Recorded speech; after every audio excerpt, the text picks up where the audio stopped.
എൻ്റെ ഉത്തരവാദിത്വം.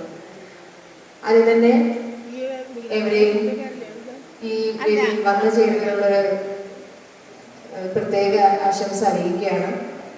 കാരണം പഞ്ചായത്ത് പുതിയ ഭരണസമിതി നിലയിൽ വന്നതിന് ശേഷം നമ്മുടെ പഞ്ചായത്തിലെ ഒട്ടുമിക്ക എല്ലാ വിഭാഗം ജനങ്ങളെയും, അതായത് ഭിന്നശേഷിക്കാർ, വയോജനങ്ങൾ, സ്ത്രീകൾ, കുട്ടികൾ, അതുപോലെ ഓരോ വാർഡിലെയും പ്രത്യേക വിഭാഗം, സന്നദ്ധ സംഘടനകൾ, വായനശാലകൾ, കൂടാതെ നമ്മൾ കഴിഞ്ഞ തവണ കുറച്ച് ദിവസങ്ങൾക്ക് മുമ്പ് കർഷക സംഘടനകൾ, പാടശേഖര സമിതികൾ, അങ്ങനെ എല്ലാവരെയും കൂട്ടിച്ചേർത്ത് അംഗൻവാടി പ്രവർത്തകർ, ആശാപ്രവർത്തകർ, എല്ലാവരെയും അവരുടെ പ്രശ്നങ്ങൾ എന്താണ്, എന്തൊക്കെയാണ് പുതിയ പദ്ധതികൾ നമുക്ക് കൊണ്ടുവരേണ്ടത്, പുതിയ പദ്ധതി നിർദ്ദേശങ്ങൾ എന്തൊക്കെയാണ് എന്നുള്ളത് കാര്യമായി പഠിച്ച് അതിനെ ആസ്പദമാക്കി യഥാർത്ഥ ആവശ്യങ്ങൾ എന്താണെന്ന് മനസ്സിലാക്കിയിട്ട് അതിൻ്റെ ഒരു അടിസ്ഥാനത്തിൽ പദ്ധതി രൂപീകരിക്കാനാണ് പഞ്ചായത്ത് പ്രധാനമായിട്ടും ഒരു അജണ്ട ആദ്യം തന്നെ നിശ്ചയിച്ചിട്ടുള്ളത്.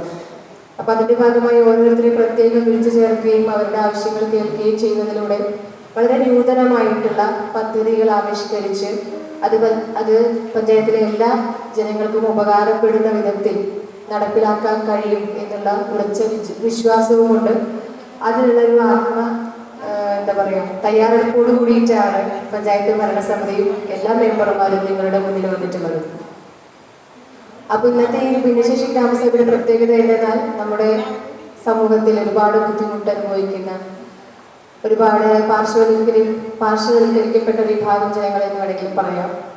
കാരണം നമ്മളൊരു ഭിന്നശേഷി കുട്ടി ഉള്ള ഒരു വീട്ടിലെ സംബന്ധിച്ച്, അവരെ സംരക്ഷിക്കുന്ന ഒരു മാതാപിതാക്കളെ സംബന്ധിച്ച് ഒരുപാട് ബുദ്ധിമുട്ടുകൾ അവരനുഭവിക്കുന്നുണ്ട്, അല്ലെ? വയ്യാത്ത സെറിബ്രൽ പാൾസി ഒരു കുട്ടിയുള്ള വീടാണെങ്കിൽ ആ കുട്ടിയെ മറ്റൊരാളെ ആക്കി പോകാൻ ആ കുട്ടിയുടെ അമ്മയ്ക്ക് ധൈര്യം ഉണ്ടാവില്ല. പലർക്കും പല സമയത്തും എന്തെങ്കിലും അത്യാവശ്യത്തിന് വീട്ടിൽ നിന്ന് പോകണമെങ്കിൽ ഒന്നില്ലെങ്കിൽ കുട്ടിയെ കൊണ്ടുപോകണം, അല്ലെങ്കിൽ ഒരു വീട്ടിൽ കൂട്ടിയിട്ട് പോകേണ്ട അവസ്ഥ വരെയുണ്ട്. അപ്പോൾ അങ്ങനെയുള്ള ഒരുപാട് ബുദ്ധിമുട്ടുകൾ നമ്മൾ പലരും അനുഭവിക്കുന്നുണ്ട്. എന്നാൽ പോലും ഭിന്നശേഷി കുട്ടികൾ സ്കൂളിൽ പഠിക്കുന്ന വിദ്യാർത്ഥികൾക്ക് വേണ്ടിയിട്ട് പഞ്ചായത്ത് വളരെ കൃത്യമായി ഒരു കുറവ് വരുത്താതെ, ഒരു വീഴ്ചയും വരുത്താതെ കാലാകാലങ്ങളായിട്ട് നടത്തിക്കൊണ്ടിരിക്കുന്ന ഒരു പദ്ധതിയാണ് ഭിന്നശേഷിക്കാർക്കുള്ള സ്കോളർഷിപ്പ്. കൂടാതെ നമ്മൾ എല്ലാ വർഷവും വളരെ വിപുലമായി നടത്താറുള്ള ഭിന്നശേഷി കലാമേളയും, എനിക്കറിയാം നിങ്ങളിൽ പലരും ഭിന്നശേഷി കലാമേളയിൽ പങ്കെടുത്തിട്ടുള്ളവരായിരിക്കും. കലാകായിക മത്സരങ്ങളിൽ വളരെ ഊർജ്ജസ്വലരായി പങ്കെടുക്കുന്നവരാണ് ഓരോ കുട്ടികളും. കാരണം അവർക്ക് കിട്ടുന്നൊരു അവസരമാണ്. നമുക്ക് അങ്ങനത്തെ ഒരു അവസരത്തിൽ അറിയാം എത്രത്തോളം അവരുടെ കഴിവുകളുണ്ട്. അപ്പം അത്തരത്തിലുള്ള കഴിവുകൾ പ്രോത്സാഹിപ്പിക്കുന്നതിന് വേണ്ടിയിട്ടാണ് പഞ്ചായത്ത് ഭിന്നശേഷി കലാമേള പോലുള്ള പദ്ധതികൾ നടപ്പിലാക്കുന്നത്. നമുക്ക് ഇനിയുള്ള വർഷങ്ങളിലും ഇത്ര നാളും നടന്നതിൽ വിപുലമായിട്ട് തന്നെ, അതിൽ ഗംഭീരമായിട്ട് തന്നെ ഭിന്നശേഷി കലാമേളയും മറ്റു പരിപാടികളും നമുക്ക് നടത്താൻ സാധിക്കും. കൂടാതെ നിങ്ങളുടെ ആവശ്യങ്ങൾ എന്തൊക്കെയാണ് എന്നൊക്കെ നമുക്ക് ഇനിയുള്ള ചർച്ചയിൽ നമുക്ക് ഡിസ്കസ് ചെയ്യാം. നിങ്ങൾക്ക് കാര്യങ്ങൾ തുറന്നു പറയാം. ഇന്നത്തെ ഈ യോഗത്തിൽ എത്തിച്ചേർന്ന എവരെയും സ്വാഗതം പറയുന്ന പ്രധാനപ്പെട്ട കർത്തവ്യത്തിലേക്ക് ഞാൻ കടക്കുകയാണ്. ആദ്യം തന്നെ ഈ ഗ്രാമസഭയിൽ അധ്യക്ഷത വഹിക്കുന്ന നമ്മുടെ പുത്തഞ്ചിറ ഗ്രാമപഞ്ചായത്തിൻ്റെ വൈസ് പ്രസിഡന്റ് ശ്രീമതി സജിത സുനിൽകുമാറിനെ ഏറെ സ്നേഹത്തോടെ യോഗത്തിലേക്ക് ഞാൻ സ്വാഗതം ചെയ്യുന്നു. അടുത്തതായി നമ്മുടെ ഗ്രാമസഭ ഔപചാരികമായി ഉദ്ഘാടനം ചെയ്യുന്നതിന് നമ്മുടെ എല്ലാ കാര്യങ്ങളും പഞ്ചായത്തിൻ്റെ എല്ലാ പുതിയതായി തയ്യാറാക്കാൻ പോകുന്ന എല്ലാ പദ്ധതികൾക്കും ഏതൊരു പ്രശ്നത്തിനും മുന്നിട്ട് വളരെ ധൈര്യപൂർവ്വം നമുക്കൊരു ഊർജമായി തന്നെ മുന്നിൽ നിന്ന് നയിക്കുന്ന വളരെ പ്രിയങ്കരനായ ബഹുമാനപ്പെട്ട പഞ്ചായത്തിൻ്റെ പ്രസിഡന്റ് ശ്രീ VN രാജേഷിനെ ഏറെ ബഹുമാനത്തോടെ സ്വാഗതം ചെയ്യുന്നു.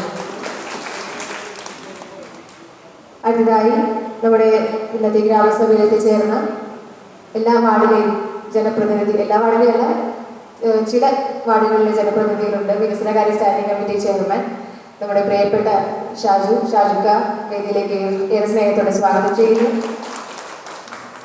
16ാം വാർഡ് മെമ്പർ ശ്രീമതി സിജിത സ്വാഗതം ചെയ്യുന്നു. ഗിരിജ രാധാകൃഷ്ണൻ നമ്മുടെ 6ാം വാർഡിലെ മെമ്പർ ചേച്ചിയെ സ്വാഗതം ചെയ്യുന്നു. 8ാം വാർഡ് മെമ്പർ സിവി റഹീം ചേച്ചിയെ വേദിയിലേക്ക് സ്വാഗതം ചെയ്യുന്നു. 7ാം വാർഡ് മെമ്പർ ജോപ്പി മഗിഡിയൻ അദ്ദേഹത്തെ വേദിയിലേക്ക് സ്വാഗതം ചെയ്യുന്നു. 5ാം വാർഡ് മെമ്പർ സോണി ചേട്ടനെ ഇതിലേക്ക് സ്വാഗതം ചെയ്യുന്നു. പിന്നെ നിങ്ങളുടെ എല്ലാ പ്രധാനപ്പെട്ട പദ്ധതികളും കൃത്യമായി നിർവഹണം നടത്തുന്ന, നിങ്ങൾക്ക് യഥാസമയം സ്കോളർഷിപ്പും കലാപരിപാടികൾ നടത്തുകയും അതിനുവേണ്ട നിർവഹണം ഒട്ടും വിട്ടുവീഴ്ചയില്ലാതെ ചെയ്യുന്ന നമ്മുടെ ICD സൂപ്പർവൈസർ ശ്രീമതി ജിനി ജോർജിനെ ഇന്നത്തെ വേദിയിൽ നന്ദി പറയുന്ന മാഡത്തിനെ സ്നേഹത്തോടെ സ്വാഗതം ചെയ്യുന്നു. എല്ലാ കാര്യങ്ങളും ഇവിടെ അറേഞ്ച് ചെയ്തിരുന്ന നമ്മുടെ പ്രിയപ്പെട്ട അംഗനവാടി പ്രവർത്തകരാണ്. നിങ്ങളെ വിളിച്ചു ചേർക്കുന്നതിനും ഇതിനുവേണ്ട സൗകര്യങ്ങൾ ഒരുക്കി തരുന്നതിനും മുന്നിൽ തന്നെ നിൽക്കുന്ന അംഗനവാടി പ്രവർത്തകർ, വർക്കർമാരുണ്ട്, ഹെൽപ്പർമാരുണ്ട്. അവരെ സ്വാഗതം ചെയ്യുന്നു. അതോടൊപ്പം ഗ്രാമസഭയിൽ പങ്കെടുക്കുന്നതിന് എത്തിയിട്ടുള്ള പ്രിയങ്കരായ എല്ലാ നമ്മുടെ ഭിന്നശേഷി കുടുംബാംഗങ്ങൾ, ഭിന്നശേഷി അംഗങ്ങളും അവരുടെ മാതാപിതാക്കളും കെയർ ടേക്കർമാരായിട്ടുള്ളവരും എത്തിച്ചേർന്നിട്ടുണ്ട്. ഇവരെയും ഹൃദയത്തിന്റെ ഭാഷയിൽ ഇന്നത്തെ ഈ ഗ്രാമസഭയിലേക്ക് സ്വാഗതം ചെയ്തുകൊണ്ട് നന്ദി. അധ്യക്ഷനെ വയ്ക്കുന്നു.